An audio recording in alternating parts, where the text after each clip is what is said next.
সবাইকে আমন্ত্রণ জানাচ্ছি আড়াইসেল স্টিল জনতন্ত্র গণতন্ত্রে আমাদের নিয়মিত রাজনীতি বিষয়কে আলোচনায় সাথে আছি বাবু কামরুজ্জামান। আমরা কথা বলি সমসাময়িক রাজনীতির নেপথ্যে ঘটে যাওয়া ঘটনার বিশ্লেষণ এবং পর্যবেক্ষণ তুলে ধরবার চেষ্টা করি।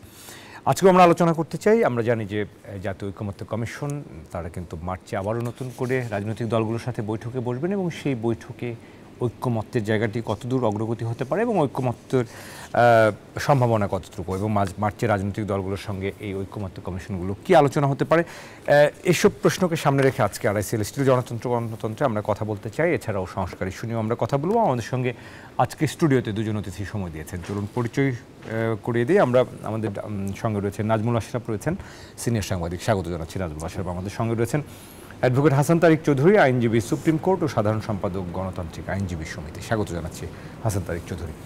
আমরা আজকে আলোচনার শিরোনাম যেটি দর্শকদের বলছিলাম যে মার্চের রাজনৈতিক সংলাপে কি হবে, এই প্রশ্নকে সামনে রেখে যদি নাজমুল আশরাফ আপনাকে দিয়ে শুরু করি। মোটা দাগে আমরা রাজনৈতিক দলগুলোর সঙ্গে যে ঐকমত্য কমিশনের বৈঠক, আমরা একটা বৈঠক দেখলাম, সেটার মধ্য দিয়ে একটা আমরা বললাম যে একটা যাত্রা শুরু হলো, পথরেখা শুরু হলো, নতুন করে আবারও মার্চে বসবেন। সব মিলিয়ে আসলে সংস্কার কমিশনের প্রতিবেদনের লিখিত কপি দলগুলোর কাছে পাঠানো হয়েছে। দলগুলো বলেছেন তারা সেটি যাচাই বাছাই করে তারা নিশ্চয়ই মতামত তুলে ধরবেন পরবর্তী বৈঠকে। আশাবাদের জায়গাটা কেমন দেখছেন? ধন্যবাদ আপনাকে। যেহেতু অনেকগুলো সংস্কার কমিশনের রিপোর্ট দেওয়া হয়েছে, সেগুলো রাজনীতিবিদদেরকে দেওয়া হয়েছে এবং জাতীয় ঐকমত্য কমিশনের এক দফা বৈঠকও হয়েছে এবং সেটাকে প্রধান উপদেষ্টা বলেছেন যে দ্বিতীয় ইনিংস। প্রথম ইনিংস শেষ হয়েছে প্রথম 6 মাসে।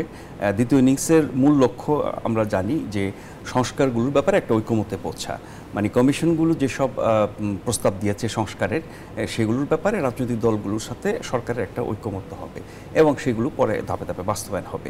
এই সংস্কারের বিষয় তো আছেই, সেটা পুরনো এবং চলতে থাকবে। এক পর্যায়ে গিয়ে আমরা দেখব যে কতটুকু সংস্কারের ব্যাপারে জাতীয় ঐকমত্য হয় এবং সেই সংস্কারগুলো কিভাবে বাস্তবায়ন হয়, কতটা নির্বাচনের আগে, কতটা নির্বাচনের পরে।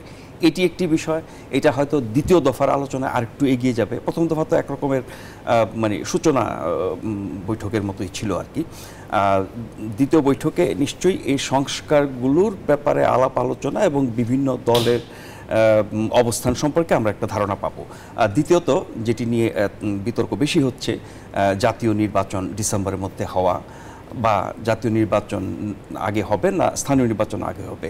ফলে নির্বাচনের সময়টা, আনুমানিক সময়, যেটি দুটি ধাপে প্রধান উপদেষ্টা অনেক আগেই বলেছেন, ডিসেম্বরের মধ্যে অথবা আগামী বছর জুনের মধ্যে। এখন ডিসেম্বরের মধ্যে বিএনপি সহ বেশ কিছু বলা যেতে পারে অধিকাংশ রাজনৈতিক দলই ডিসেম্বরের মধ্যে এবং জাতীয় নির্বাচন চান।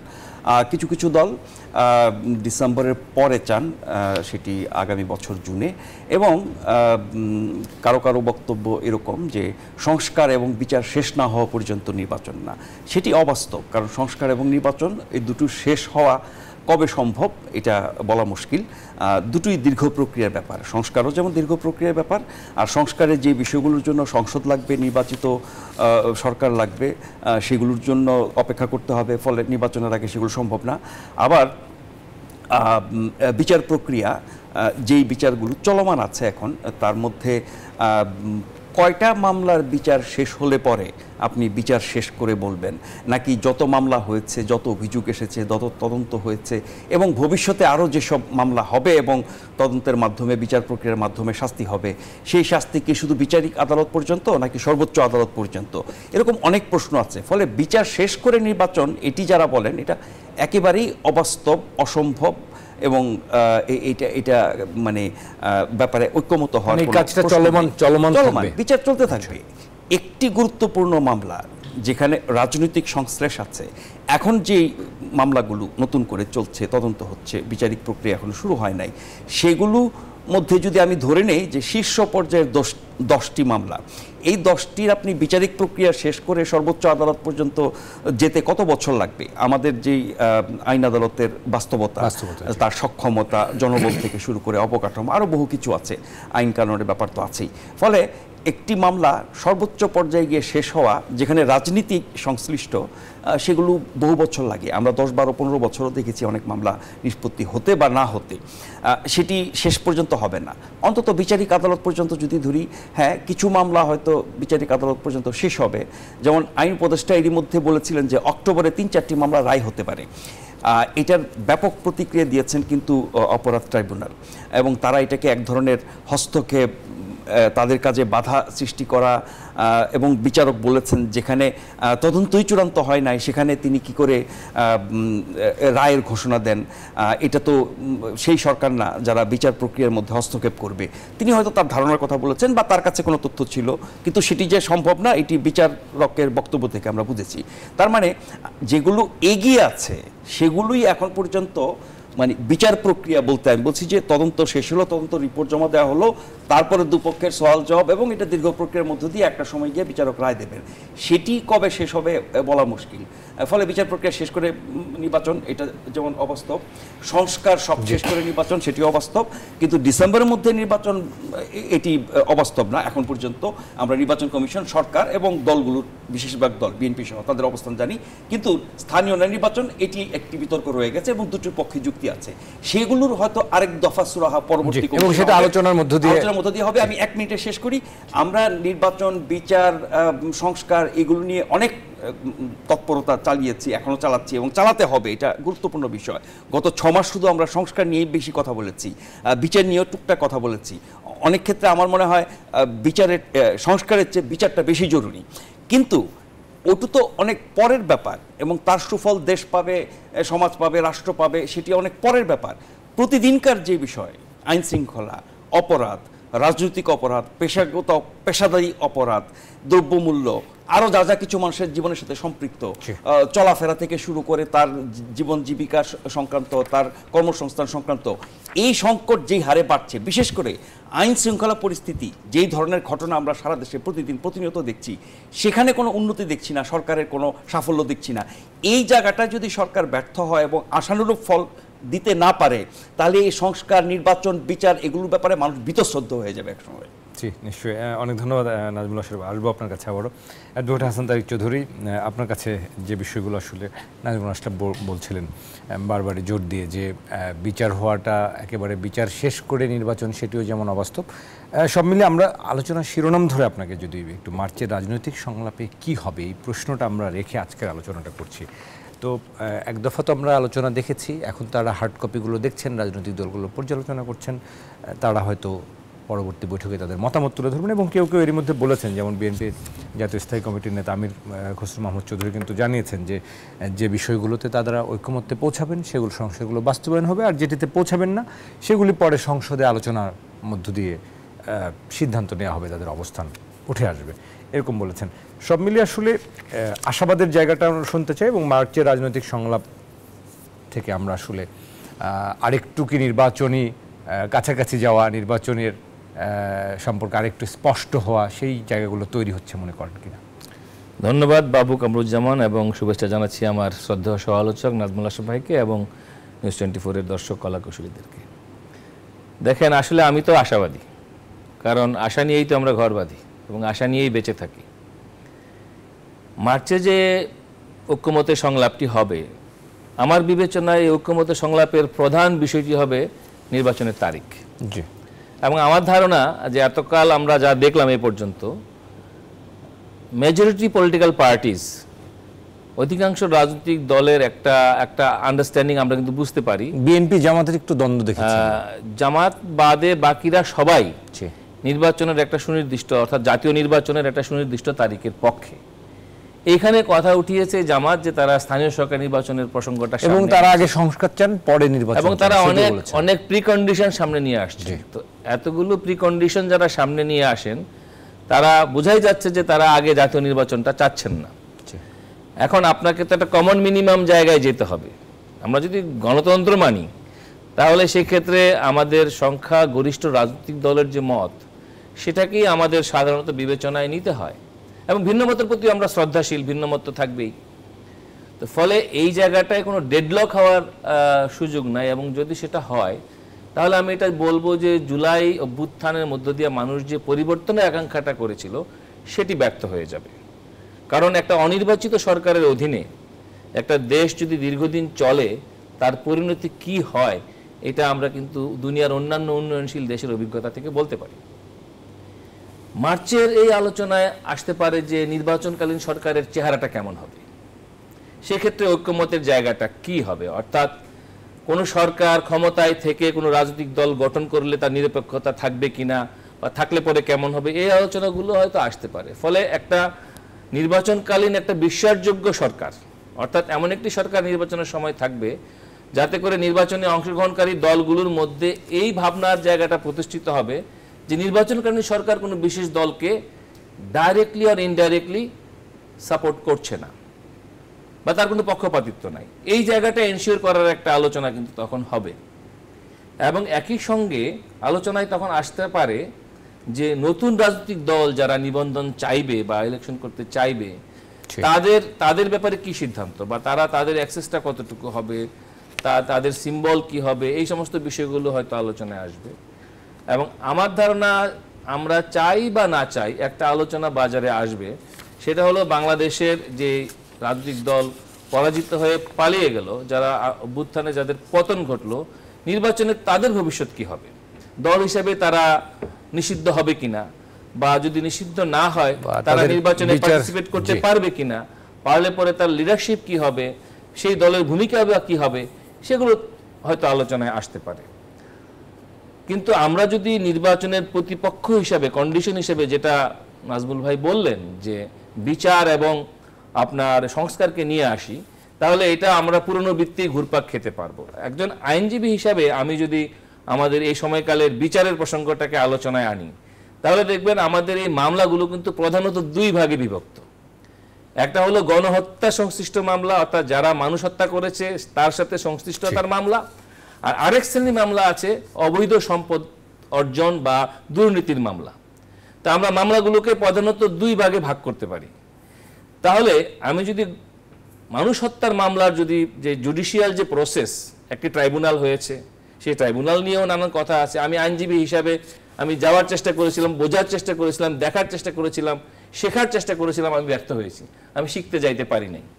তো এইভাবে তো আসলে আমাদের দেশের বিচার চলে না। বিচার একটা লার্নিং প্রসেস, এখানে সবাই জানবে, বুঝবে, শিখবে। তো সেখানকার অভিজ্ঞতা থেকেও বলি যে আমরা আমাদের দেশের প্রত্যেকটি সাধারণ মানুষও জানে যে কোনো হত্যাকাণ্ডের বিচার হতে হলে পরে তার একটা সুষ্ঠু তদন্ত হতে হয়, আলামত সংগ্রহ করতে হয়, তারপরে তার ট্রায়াল হয়, শুনানি হয়, তারপরে সেটার যদি কোনো আপত্তি হয়, কোনো নারাজি হয়, সেটা আবার তখন রিকল হতে পারে, রিমান্ড হতে পারে, সাক্ষী হতে পারে, অনেক কিছু হওয়ার পরে যখন চার্জশিট এবং চার্জ ফ্রেম হয়, তখন কিন্তু আবার ট্রায়ালের একটা জায়গা আসে।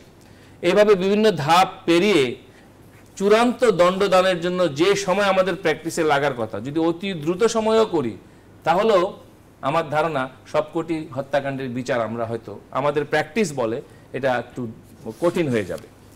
তাহলে নির্বাচনটা কিন্তু ঝুলে যাচ্ছে এই পয়েন্টে যদি যান। একই রকমভাবে দুর্নীতি এবং লুটপাটের যদি আমরা বিচার করতে যাই, সেটাও কিন্তু আলামত সংগ্রহ এবং তার দীর্ঘমেয়াদী একটা তদন্তের ব্যাপার রয়েছে। এবং একই সঙ্গে প্রশ্ন হলো যে একটু ইন্টারাপ্ট করি, যে নির্বাচনটা খুব জরুরি নাকি আগে এই কিছু মৌলিক সংস্কারও আসলে জরুরি?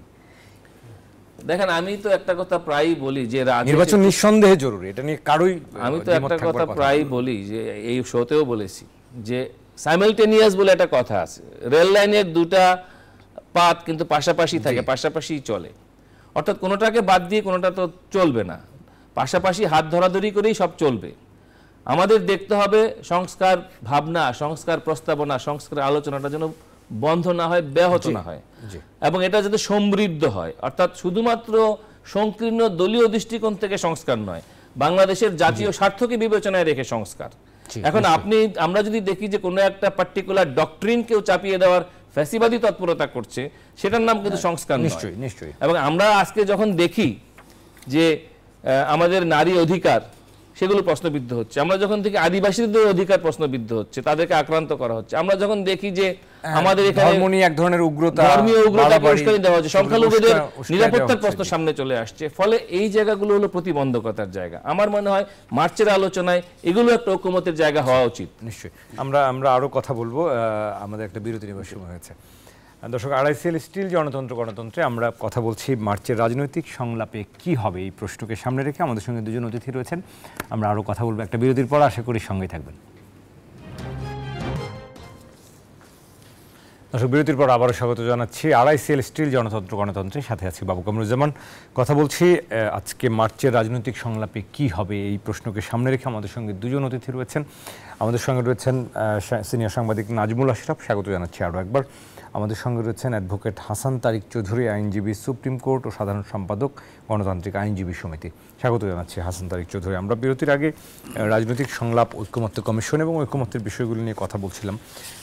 মোটা দাগে আমরা একটু নাজমুল আশরাফ, আমরা দেখছি যে কোথাও একটা রাজনৈতিক দলগুলোর মধ্যে যেটি বলছিলেন হাসান তারিক চৌধুরী, যে সবাই নির্বাচন চাচ্ছেন, সুস্পষ্ট তারিখ চাচ্ছেন, সেটি যেমন বলছিলেন, কিন্তু বিএনপি আর জামাতের মধ্যে আমরা একটা দ্বন্দ্ব অনেকটা প্রকাশ্য, সেটি কথার রাজনীতিতেও যদি বলি সেটাও আমরা দেখতে পেয়েছি। সব মিলিয়ে জামাত নেতাদের বক্তব্য বা বিএনপির বক্তব্যের এই যে একসময়ের মিত্র দল, এখন এই যে কথার ছোড়াছুড়ি এবং একই সাথে কিছু চিন্তাগত মতপার্থক্য আমরা দেখতে পাচ্ছি, সেটাকে আসলে কিভাবে দেখছেন? না, এক সময়ের মিত্র আরেক সময়ের প্রতিপক্ষ হতেই পারে, রাজনীতিতে এটাই স্বাভাবিক। এটাই স্বাভাবিক। যখন আওয়ামী লীগকে মোকাবেলা করেছে তখন বিএনপি জামাতের ঐক্য ছিল বহু বছর, আন্দোলনের, নির্বাচনে, সরকারে, সেটা আমরা দেখেছি। এখন আওয়ামী লীগ নাই, ফলে বড় দল হিসেবে বিএনপির পরেই জামাতের নাম আসে। ফলে এই দুটোর মধ্যে একটা রাজনৈতিক প্রতিযোগিতা হবে, একে অপরের প্রতিপক্ষ হবে, স্বাভাবিক। এবং রাজনৈতিক প্রতিপক্ষ হিসেবে এক পক্ষ আরেক পক্ষকে ঘায়েল করার চেষ্টা করবে, কথায় কাজে আপনার নানান রকমের তৎপরতা, এটাই স্বাভাবিক। এখন পর্যন্ত আমি এই দুটো দলের মধ্যে যেসব বিরোধ, বিবাদ বা মতপার্থক্য নির্বাচন নিয়ে, সংস্কার নিয়ে, এটা অস্বাভাবিক কিছু না, হতেই পারে। বলতে পারেন যে এক সময়ের ঘনিষ্ঠ দুটি দল এখন বেশ দূরত্ব তৈরি হয়েছে, এটাও খারাপ কিছু না। কিন্তু এখন দেখতে হবে যে দূরত্বটা কী নিয়ে। দূরত্বটা হচ্ছে নির্বাচন নিয়ে। দূরত্বটা কিছু কিছু ক্ষেত্রে সংস্কার, বিচার, সেগুলোর বিষয়ে আমরা এর আগে আলোচনা করেছি। এখন নির্বাচন যত বেশি পেছাবে তত বেশি লাভ কার, আর নির্বাচন যত দ্রুত হবে তাতে লাভ কার, এটা সহজ হিসাব। নির্বাচন যত দ্রুত হবে বিএনপির লাভ, নির্বাচন যত দেরিতে হবে জামাত এবং নতুন যে দলটি হতে যাচ্ছে তাদের লাভ, সহজ হিসাব। সেভাবেই তারা তার যার অবস্থান ঠিক করেছে। কিন্তু এখন আমরা এই দলের লাভ লোকসান দেখছি, তাহলে এখন ভাবতে হবে দেশের লাভ লোকসান, সারা দেশের মানুষের লাভ লোকসান, গণতান্ত্রিক শাসন ব্যবস্থায় ফিরে যাওয়ার লাভ লোকসান, এবং জনগণের যেই আপনার চাহিদা, জনগণের যে অধিকার, জনগণের যে বঞ্চনা, সেগুলো পূরণ করার ক্ষেত্রে লাভ লোকসানের ব্যাপার, সেটা হিসাব করতে হবে।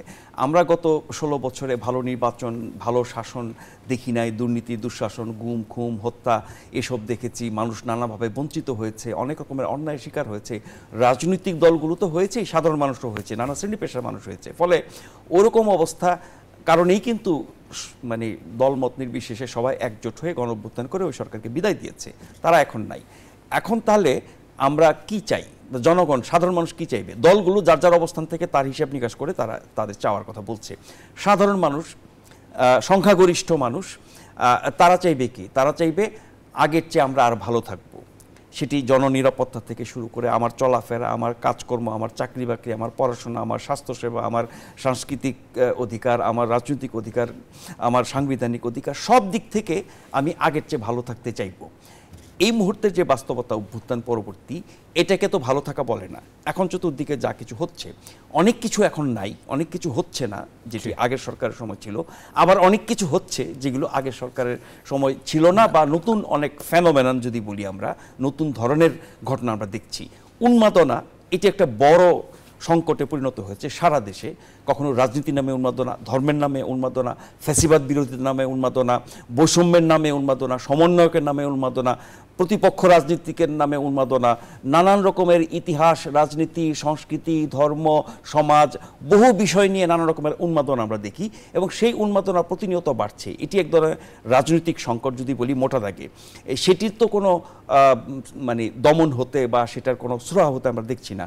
এই ব্যাপারে সরকার, প্রশাসন, বিভিন্ন বাহিনী তারা অনেকটাই নির্লিপ্ত, বা অনেক ক্ষেত্রে উদাসীন, অনেক ক্ষেত্রে তারা অপারগ, অনেক ক্ষেত্রে তারা অসহায়, তেমনটা মনে হয়। ফলে এরকম একটা পরিস্থিতি সাধারণ মানুষের জন্য কিন্তু সুখকর না। এর আগে বলছিলাম আইন শৃঙ্খলার কথা। আইন শৃঙ্খলা জনিত বিষয়টাকে দুভাগে যদি ভাগ করেন, রাজনৈতিক এবং অরাজনৈতিক। অরাজনৈতিক মানে চোর, ডাকাত, ছিনতাইকারী, এরা যা কিছু ঘটায় সেগুলো আগেও ঘটেছে, এখনও ঘটছে, কিন্তু বেশ বড় ধরনের ঘটনা কতগুলো ঘটে গেছে। আপনি বাসে ডাকাতি, ধর্ষণের কথা বলেন, আপনি ক্রসফায়ারে অনেক দিন পরে যে ক্রসফায়ার নিয়ে মানবাধিকার লঙ্ঘন নিয়ে বিচার বহির্ভূত হত্যাকাণ্ড নিয়ে বহু কথা হয়েছে, বিগত সরকারের সময়ে তাদের দোষ দেওয়া হয়েছে, বিদেশি চাপ এসেছে, আবারও আমরা দেখলাম যে সেই ক্রসফায়ারে হত্যার ঘটনা ঘটছে। তারপরে আমি শেষ করি আপাতত যে সাধারণ মানুষ দৈনন্দিন কাজ এবং তার জীবন সংশ্লিষ্ট যে বিষয়গুলো সেই জায়গাগুলোতে যদি প্রতিনিয়ত উন্নতি না দেখে অবনতি দেখে তাহলে কিন্তু গণ অভ্যুত্থানের স্বপ্ন যেমন ফিকে হবে, মানুষ সেগুলোর চেয়ে অনেক বেশি ভাববে তার দৈনন্দিন বিষয় নিয়ে। তার চেয়ে বড় কথা হচ্ছে কি যে এই যে আমরা সংস্কার নির্বাচন এটি নিয়ে এত ব্যস্ত, মানে রাজনৈতিক দলগুলো ব্যস্ত, তার মাধ্যমে সবাই ব্যস্ত হয়ে পড়ছে, গণমাধ্যমে ব্যস্ত হয়ে পড়ছে, অন্যান্য যে সামাজিক সমস্যাগুলো, সাধারণ মানুষের সমস্যাগুলো সেগুলো কিন্তু চাপা পড়ে যাচ্ছে, সেভাবে সামনে আসছে না, আলোচনায় আসছে না, কিন্তু ভয়ঙ্কর ঘটনা ঘটছে। আপনি দেখেন এই যে কোনো অনুষ্ঠানে গিয়ে হামলা করা, সাংস্কৃতিক অনুষ্ঠানে হামলা করা, নাটকের অনুষ্ঠান, গানের অনুষ্ঠান, এরকম এগুলো হচ্ছে। এমনকি শহীদ মিনার কেন্দ্রিক 21 কেন্দ্রিক বিভিন্ন অনুষ্ঠানে হামলা হয়েছে, শহীদ মিনারে ভাঙচুর করা হয়েছে, বহু কিছু হচ্ছে।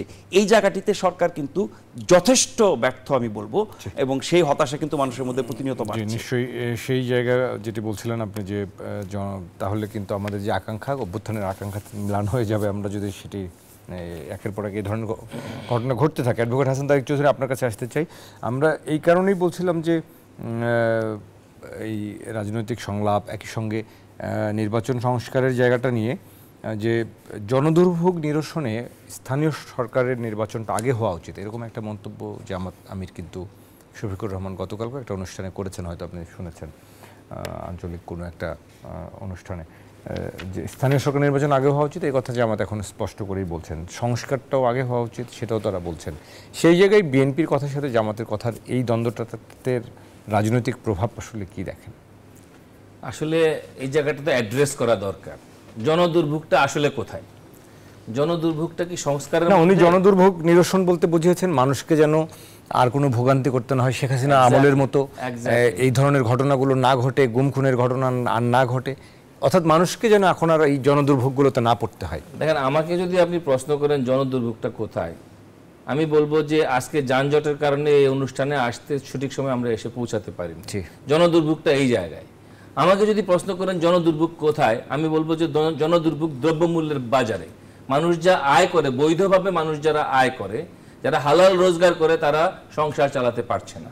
আমাকে যদি প্রশ্ন করেন জনদুর্ভোগটা কোথায়, আমি বলবো যে ওয়ার্কিং ক্লাস, তাদের যে একটা ন্যাশনাল মিনিমাম, একটা গ্রহণযোগ্য জাতীয় ন্যূনতম মজুরি, অর্থাৎ যেটা মিনিমাম 30,000 টাকা না হলে পরে চলেই না, সেটা আজ পর্যন্ত অধ্যাদেশ জারি করে কিন্তু ঘোষণা করা গেল না। জনদুর্ভোগটা এই জায়গায়। গ্যাসের চুলা জ্বলে না, জনদুর্ভোগটা এই জায়গায়। বিদ্যুৎ থাকে না, জনদুর্ভোগটা এই জায়গায়।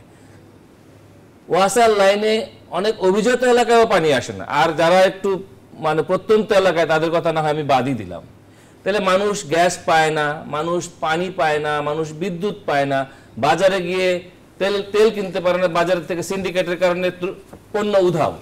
ডিমের কাহিনী আমরা জানি, এখন সয়াবিন তেলের কাহিনী চলতেছে। তাহলে এই যে জনদুর্ভোগ, এটা কি স্থানীয় সরকার নির্বাচন দিলে ঠিক হয়ে যাবে? এই জনদুর্ভোগের গোড়া কোথায়? আমার মনে হয় রাষ্ট্রের যে ক্রাইসিসের যে জায়গাটা, যেটা দুঃশাসন, ফ্যাসিবাদ এবং স্বৈরাচারের মধ্য দিয়ে এই সমাজে প্রতিষ্ঠিত হয়, এই দুঃশাসনের যে সংকট, এই সংকটের গোড়ায় হাত দিতে হবে। এবং সেটি হলো আমাদের দেশের লুটেরা শ্রেণী, এবং যারা বিভিন্নভাবে এখন চাঁদাবাজ, নতুন চাঁদাবাজ হিসেবে আবির্ভূত হয়েছে, নতুন দখলদার হিসেবে আবির্ভূত হয়েছে, এবং যারা গণতান্ত্রিক প্রক্রিয়ার প্রতি শ্রদ্ধাশীল না। আপনি দেখেন বিভিন্ন আমি আইনজীবী, বিভিন্ন বারগুলোতে প্রপারলি ইলেকশন করা যাচ্ছে না, ইলেকশনকে নানান কায়দায় প্রলম্বিত করা হচ্ছে। যারা খুনি, যারা গণহত্যা করেছে তাদের আপনি বিচার করেন, কিন্তু একজন আইনজীবীর ভোটদানের যে অধিকার, সেটা তো আপনি খর্ব করতে পারেন না। সাধারণ মানুষের যে ভোটদানের যে অধিকার, সেটাকে তো আপনি খর্ব করতে পারেন না। ফলে জনদুর্ভোগের আসল জায়গাটা হলো, আমি মনে করি যে দেশে একটি রাজনৈতিক এখতিয়ার সম্পন্ন সরকার অনুপস্থিত, অর্থাৎ দেশে একটি নির্বাচিত রাজনৈতিক সরকার না থাকার কারণে আমার বিনিয়োগ পরিবেশ তৈরি হচ্ছে না। 71% মতো বিনিয়োগ এই সময়কালে কমে গিয়েছে। এখন আমাদের মতো দেশ, সেখানে যদি সরাসরি বিদেশি বিনিয়োগ না থাকে, আমাদের দেশে শিল্পাঞ্চল যদি অচল হয়ে যায়, আমাদের যদি বাণিজ্য ঘাটতি দূর না হয়, ব্যবসায়িক স্বাভাবিকতা যদি না থাকে, নিশ্চয়ই পয়সা নাই। এবং আপনি দেখেন আমাদের দেশে, আমরা বলি বারবার বৈষম্যহীনতার কথা, আমাদের দেশের ব্যাংকগুলোর যে সুদ নীতি, এবং কর বিভাগের যে কর নীতি, এটা কি ন্যায়সঙ্গত কর নীতি, সেটা কি ন্যায়সঙ্গত সুদ নীতি? তা নয়। এই জায়গা হলো জনদুর্ভোগের জায়গা, ঘুষ খাওয়ার জায়গা হলো জনদুর্ভোগের জায়গা। সেই জায়গায় সরকারের যে দৃশ্যমান কোনো কার্যক্রম আমরা তো দেখতে পাচ্ছি না। এই সরকার ক্রমাগত বুলি বাগিশ হয়ে যাচ্ছে, বুলি সর্বস্ব হয়ে যাচ্ছে, এবং এটা আমরা চাই না। আমরা সরকারকে সহযোগিতা করতে চাই, আমরা চাই যে মানুষের যে অভ্যুত্থানের যে আকাঙ্ক্ষা সেটি যেন সফল, তারা আরো ওয়েল পারফর্ম করুক। নিশ্চয়ই আমরা আরেকটা বিরতি নেবার সময় হচ্ছে, বিরতি থেকে ফিরে এসে কথা বলছি। দর্শক, আড়াইসেল স্টিল গণতন্ত্রে আমরা কথা বলছি সমসাময়িক রাজনীতি এবং মার্চের রাজনৈতিক সংলাপে কি হবে এই শিরোনামে। আমাদের সঙ্গে দুজন অতিথি রয়েছেন। আমরা আরেকটা বিরতি নিচ্ছি, ফিরবো একটু পর, আশা করি সঙ্গেই থাকবেন। দর্শক, আরও একবার স্বাগত জানাচ্ছি। আড়াইসেল স্টিল গণতন্ত্রে কথা বলছি। মার্চের রাজনৈতিক সংলাপে কি হবে এই প্রশ্নকে সামনে রেখে আমাদের সঙ্গে রয়েছেন নাজমুল আশরাফ, সিনিয়র সাংবাদিক, অ্যাডভোকেট হাসান তারিক চৌধুরী, আইনজীবী, সুপ্রিম কোর্ট ও সাধারণ সম্পাদক, গণতান্ত্রিক আইনজীবী সমিতি। আরও একবার স্বাগত আপনাদের দুজনকে। আমরা অনুষ্ঠানের একেবারে শেষ ভাগে সংক্ষেপে জানতে চাইব নাজমুল আশরাফ, শুরুতে আপনার কাছে, যে যেহেতু আমরা নির্বাচন রাজনীতি নিয়ে কথা বলছি, যে এই সরকারের অধীনে নির্বাচন হওয়া নিয়েও আমরা দেখেছি বিএনপির নেতাদের নানা রকম বক্তব্য, যে নিরপেক্ষতা নিয়ে প্রশ্ন তোলা। ডক্টর ইউনূসকে নিয়ে তো নিরপেক্ষতা নিয়ে প্রশ্ন তুলতে গিয়ে আবার অনেকেই বলেন যে না, তার মতো নিরপেক্ষ আর কেউ হবেন না কখনোই। সেই জায়গাটি নিয়ে আপনার কাছে মনে হয় যে আদৌ অন্তর্বর্তীকালীন সরকার নিরপেক্ষ ভূমিকা পালন করছেন না অথবা করবেন না, এরকম কোনো সংশয় দেখেন? বিএনপি এই যে প্রশ্নটা তুলেছে তার ভিত্তি কি আমি যদি বুঝে থাকি, বা একজন গণমাধ্যম কর্মী হিসেবে, যে এই সরকার, আমি শুধু ডক্টর ইউনূসকে ইন্ডিভিজুয়াল হিসেবে দেখছি না, এই সরকার এবং এই সরকারের অধীনে প্রশাসন, বিভিন্ন বাহিনী, সামরিক বেসামরিক সব মিলিয়ে বলছি, মানে যারা রাষ্ট্র পরিচালনা করছে এই মুহূর্তে, তারা কি সকল দলের প্রতি সমান আচরণ করছে? সকল দলের প্রতি তাদের মনোভাব কি একই রকম? এখানে পক্ষপাত দেখছি না আমরা। সেই কারণেই এই প্রশ্ন উঠতে পারে যে এই সরকারের অধীনে নিরপেক্ষ নির্বাচন হবে কিনা, এক। আর দুই, নিরপেক্ষ নির্বাচন বলতে তো আসলে নিরপেক্ষ, সুষ্ঠু, অবাধ, শান্তিপূর্ণ, এই শব্দগুলো একসাথে আসে। তো এখন আইন শৃঙ্খলা পরিস্থিতি যে অবস্থা, এই অবস্থা যদি আপনি নির্বাচন দেন এবং যাদের অপরাধ দমন করতে পারছে না সরকার, রাজনৈতিক অপরাধ, অরাজনৈতিক অপরাধ, সেই অবস্থায় কি একটা সুষ্ঠু নির্বাচন হবে? আইন শৃঙ্খলা পরিস্থিতি ঠিক নয়, তাহলে কেন সুষ্ঠু নির্বাচন হবে? তৃতীয়ত হচ্ছে যে যারা পরাজিত হয়েছে অভ্যুত্থানে, বিশাল একটা জনগোষ্ঠী, কিন্তু তাদেরকে যদি নির্বাচন করতে না দেওয়া হয়, তারাও কি হাত গুটিয়ে বসে থাকবে? ফলে অনেক রকমের চ্যালেঞ্জ আছে এই সরকারের জন্য। নির্বাচনের সুষ্ঠু পরিবেশ নিশ্চিত করে সুষ্ঠু নির্বাচন করা এবং সকল দল মতের প্রতি আপনার নিরপেক্ষ থাকা, এই জায়গাটা নিয়ে প্রশ্ন অবশ্যই আছে। সেই ক্ষেত্রে বিকল্প আরেকটা নিয়েও কথা উঠছে, সেটি হচ্ছে যে ওনারা অন্তর্বর্তী সরকার নির্বাচনের জন্য একটি তত্ত্বাবধায়ক সরকার হাতে ক্ষমতা হস্তান্তর করা, এবং এরকম তত্ত্বাবধায়ক সরকারের অধীনে আমরা বাংলাদেশের সেরা 4টা নির্বাচন পেয়েছি। ফলে তত্ত্বাবধায়ক সরকারের পক্ষে সুষ্ঠু নির্বাচন করা সম্ভব। সেক্ষেত্রে যেসব সংকটের কথা বললাম সেগুলো তারা অনেক ভালোভাবে মোকাবেলা করতে পারবে। জি, নিশ্চয়ই। অনেক ধন্যবাদ। আপনি একটু ভিন্ন প্রেক্ষাপট তুললেন। আরও সময় থাকলে আরও আলোচনা করা যেত। আমরা অ্যাডভোকেট হাসান তারিক চৌধুরী আপনার কাছে শেষ মন্তব্য নিতে চাই। নিরপেক্ষতা নিয়ে আপনার কাছে আদৌ কোনো সংশয়, যে প্রশ্নটি করছিলাম, দেখেন কিনা? আসলে নিরপেক্ষতা হলো প্র্যাকটিসের ব্যাপার। অর্থাৎ প্র্যাকটিস বলে দেবে যে আপনি যেটা নাজমুল ভাই বললেন ইতিমধ্যে। আমি তো শুরু থেকেই বলছি যে আমাদের দেশের ক্রিয়াশীল পলিটিক্যাল পার্টির প্রতি বর্তমান সরকার এক ধরনের বৈষম্যমূলক আচরণ করছে। এই অর্থে যে আমাদের দেশে ডেমোক্রেসি বা ইলেকশন এস্টাবলিশ কিভাবে হবে তার জন্য নতুন করে আবার অনেক কিছু আবিষ্কার করার দরকার নাই। আমাদের সামনে একটা গাইডলাইন আছে এস্টাবলিশ, সেটা হলো 3 জোটের রূপরেখা, এবং যেটার সাথে সকলেই বেইমানি করেছে। আজকে হলো তওবা করার সময়, যে যেই ভুলটা পলিটিক্যাল পার্টিগুলো বিগত সময়ে করেছে সেইখান থেকে শিক্ষা নিয়ে একটা বিশ্বাসযোগ্য নির্বাচনের জন্য সকলকে কোঅপারেট করতে হবে। এখনকার যে গভর্নমেন্ট, তার দায়িত্বটা হলো সেটাকে ট্রান্সপারেন্ট করা, এবং সেটার জন্য কিছু পজিটিভ ইনিশিয়েটিভ দরকার। Law and order situation, doctor Yunus দুবাইতে বলে আসছেন ওনার প্রধান চ্যালেঞ্জই হলো আইন শৃঙ্খলা পরিস্থিতি মোকাবেলা করা।